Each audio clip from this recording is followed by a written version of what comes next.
আমি তো বিদেশ থেকে পড়াশোনা করে আসছি। তা তুই? তুই তো তোর বাবার টাকা উড়াই আসলি, তোর বাবার অ্যাভেলেবেল টাকা আছে, তুই উড়ালি।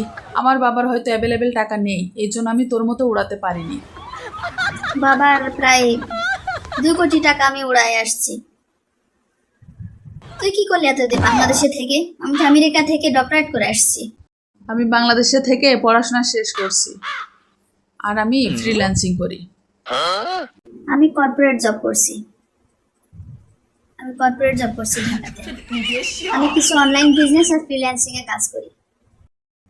আমি প্রায় 35-40 হাজার টাকা পাই। তো তুই জব করিস তো? আসলে আমি এইভাবে থাকতেই আমার স্বাচ্ছন্দ্য বোধ করি, ঠিক আছে? আর তুই আমেরিকা লন্ডন পাস করে যে টাকা কামাস, ওর থেকে বেশি আমিও কামাই, কিন্তু তোর মতো আমি ভাব নিতে পারি না, ঠিক আছে? তা মাসে 2 লক্ষ টাকা থাকে। তুই মাসে 2 লক্ষ টাকা ইনকাম করিস, কিন্তু তুই গরিবদের মতো থাকিস কেন? হ্যাঁ, এমনিতেই আমার চলাফেরাটা গরিবদের মতোই, আমি তো আর তোর মতো অত ধনী না।